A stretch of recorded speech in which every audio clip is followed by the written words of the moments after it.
Hi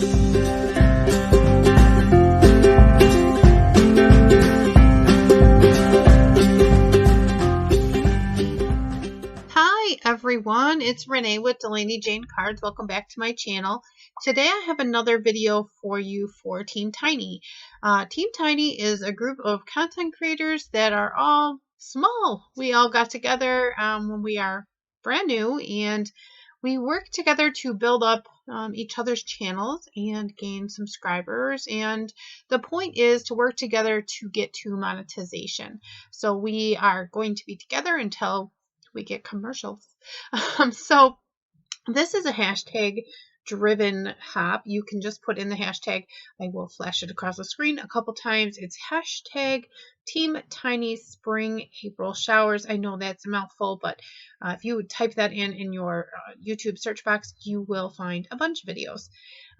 Anyway, we are all going to work together to get monetized. In the meantime, you can put that in and hop along, and there are no commercials. So lots of viewing pleasure, lots of ideas, and you might find a creator or two that you hadn't heard of that might just be the perfect creator for you. What I did to start my card out here was I used my Honeybee Scene Builder stencil. I have this, it's a 4-pack of stencils from Honeybee. It's my favorite cloud stencil. To be honest, it's my only actual cloud stencil. The only other cloud stencil I have, I made on a piece of vellum with some cloud dyes, which works just fine if that's what you got, but I use that Honeybee stencil all the time. And I blended on a few Distress Oxides, cracked pistachio, what's the other ones that I used? Spun Sugar and Shaded Lilac. I know those don't sound like very good cloud colors, but they were perfect for what I wanted to do here. And then I stamped this 6x6 background stamp from Simon Says Stamp. It is called Falling Rain. Now the theme is April showers. So here is my April showers. I know that there were different ideas tossed around when we were coming up with our theme for this month, and one of them was rainbows. So you will see the slight nod to rainbows in this video. Then I used this Pink and Main die. I really love this cover plate. I had to have it when it came out, and I spent all my pennies on it. I'm so excited that I own it now. It is like a sunburst, and you get the frame and you get all the different pieces, and I just absolutely love it. It's perfect. So I die cut that piece that I had ink blended the clouds on, and then I also die cut another piece of Nina 80-pound white cardstock. And here I'm just ink blending the grass part, which is going to be the grass with mowed lawn. I mean, fitting, right? And then I splattered it with some water. I didn't use any water on the rest of the background. There's a lot going on with the, heat embossed raindrops and the clouds that I didn't need to do that. I pulled out an additional piece of Nina. This card probably took me 3/4 of a sheet of paper, only because I had all these bits and pieces that I needed to put together. So this stamp set is by Honeybee. Is this the Honeybee one or the Lawn Fawn one? It is the... Oh, now I'm going to be a liar because I'm not going to know exactly which one it is. I will flash it across the screen for you because now I'm sad because I don't remember. I think it's actually Mama Elephant. And I stamped out the cloud 3 times, the umbrella, and this elephant, and a sentiment from this set. And I used my ink on 3 blackout ink and stamped them out, and then I colored. Now I used my Copic colors, and I used a Copic combination that I have been absolutely loving for elephants. You don't know it yet, but I am working on a very special project with some elephants for someone very, very important in my life. You will see that soon on my channel, but currently it is top secret. But one of my new favorite combinations to color elephants is the C grays, so C2, C4, or C1, C3, any of those lighter cool grays, and then B60, blue 60. It is kind of a purpley lavenderish blue, and it works really well with the cool grays, and it is the most perfect elephant color there is. And I'm only telling you that I know this because I have colored approximately 875,000 elephants in the last couple of weeks.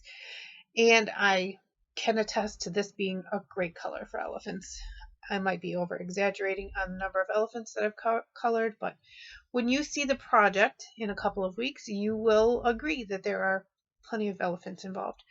And yeah, I yeah.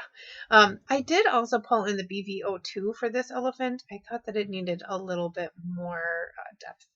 And then RV42 is kind of my go-to for like pink cheeks lately. Used to be R20, but I really like this RV42 and it blends really nice with that B60. For the rest of the coloring, I did stick to a very tight color combination. One spot on the umbrella is going to be like a pinkish red, the R80 family. Another one is going to be the blue violet family, and another one is going to be a blue green family. But I color one space on the umbrella and one cloud. And those clouds kind of resemble what we just ink blended in the background of the clouds. I wanted to keep it really cohesive as far as colors and tones. So for the R family, I did go all the way to the R89. That might have been just a little too dark. It's fine. I probably could have just did the 81 and 83 and 85 and still got enough dimension. For the cloud, I did use my colorless blender, and what I did is I started out where there was just white space in the cloud and saturated the paper with the colorless blender and then brought that colorless blender out to the color. It will lighten it up. It's almost like putting water on watercolor paper and then bringing the water to your paint that's already there. That's kind of how that works. It just kind of disperses the color amongst that colorless blender. So here for the blue violet, I did the same color combination. Well, I did BV02, 04, and 60, I believe, B60. I wanted to, oh no, BV00. I wanted to make sure that I had the same kind of tones as I had for the elephant. And for that sky, it kind of matches that lavender color really well, or lilac color. And then for the BG color combination, I wanted it to go well with the cracked pistachio. I need to actually pay better attention to my color chart because there is a color that is going to match that cracked pistachio much better than what I used. I didn't match it exactly. I could have done a better job. But all in all, I love this card. I think it's super sweet and it's really encouraging, and it's a great card for the current times that we're in. You know, everybody needs a little bit of encouragement, and I thought that this was the perfect little scene card for this hop here. This G00 is a very close match to that cracked pistachio. If you're looking in your markers, I guess I just didn't match the rest of the tones as well. And for each of those clouds, you can see that I started in the white space with the colorless blender and then blended it out to the color. That same concept, kind of like watercolor, where you put the, there's the group of markers, where you put the water on the paper and then you bring that to the paper, to the pigment. So I had to cut everything out, and I use Scotch repositionable tape. I have the purple tape in my craft room. I've always had trouble with it kind of impressing in my paper or sticking, and it's thin, but compared to Scotch repositionable tape, it is really thick. And I think that just the thickness of it alone through my machine, it gets pressed into the paper, and I needed to find a different solution for that. So this Scotch repositionable tape has been just a lifesaver. So on this piece of green here that I ink blended with the mowed lawn, I am going to stamp the puddle that the elephant is going to be playing in. Now I wish I would have stamped this first and then masked it off before I ink blended, but in the end I did kind of get what the the look that I wanted. You can see the grass underneath, kind of like a puddle on the grass. So I guess it did work. Here I am ink blending the sunshine.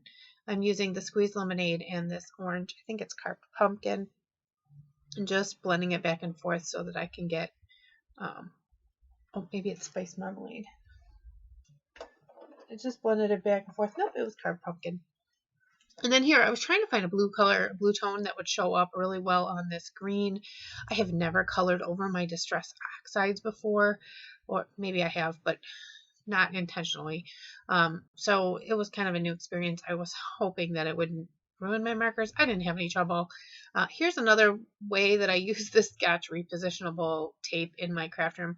I put it on the back of this frame that I had cut out from an additional piece of Nina, and it just holds in my pieces. I try not to back it entirely with this because it is repositionable, so I want to make sure that adhesive, like actual adhesive glue, does touch all of the pieces. I just kind of use it to hold the pieces in place so that, you know, it becomes one piece enough for me to put my glue on.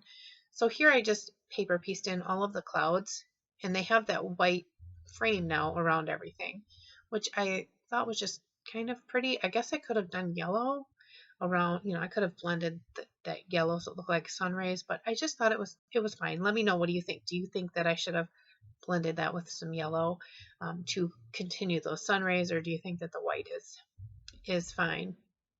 So here is what it's going to kind of look like. And when I stamped everything, I stamped out the sentiment, and then I just used my Simon Says Stamp sentiment strips to cut the sentiment out in the biggest piece I could, just to get it out of my paper. I figured I would resize it later, and I do that. So here I'm trying to decide where I'm going to put my clouds. See how the colors have really faded out because I used that colorless blender. I am glad I did that. Otherwise it would have been a really harsh color, and there's a lot of color in the background. But you can see that there is pink, so red. There is orange in the sun. There is yellow. There is blue, kind of. There is green, and there is purple. So there is that nod to the rainbow in this card. So I popped up 2 of the clouds onto some foam adhesive, and I adhered this pink one straight down just for some dimension. I did put foam tape on the top of the umbrella, like under the actual umbrella part, and then I adhered the handle directly to his trunk. So here I'm resizing this sentiment strip, and then I'm going to slide it over and reline it up so that I get that pressure cut edge on both ends. Sometimes I just trim it off. Other times I run it back through my die cut machine. Just depends if I'm looking for that, you know, crisp, clean edge that is perfectly straight. Otherwise I might just eyeball it and cut it. But I'm never really good at that. And then I used this Spectrum Noir pen here to add some shimmer to the clouds and to the umbrella and to the puddle. I thought that would be super fun. Oh, I did also add it to the sunshine because sunshine should be glittery. And here I added my Nouveau adhesive, and I made sure that I got all over, including all of the edges of that frame. Wanted to make sure that that did not peel up, and then I placed this down on a piece of black cardstock to back it. And now you can see that that white frame just jumps off the page. And then here I'm adding Nouveau drops, glossy accents to the puddle. I did just unclog this little bottle and refill it today, so it should be much more full for the future. And then I added a little bit of white gel pen to this umbrella. I did that after the glitter pen because that one rubbed the white gel pen right off. And I added a few little white dots to the elephant's cheeks. And that is the outside of my card. For the inside of my card, I want to apologize for the lighting. It was actually like in the middle of the day when I did this, and I could see just fine, so I didn't turn all my lights on.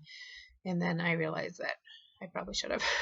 So I just stamped each of the images in different colors that I had used.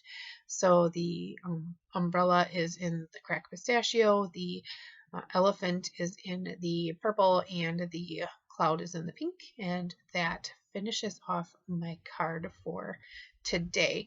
Now remember, I will have the hashtag in the description It's hashtag Team Tiny Spring April Showers. You can find tons and tons of creators. There's absolutely no commercials, and you might find somebody that you absolutely fall in love with and adore their style. And I would encourage you to do so. Please, please, please comment below.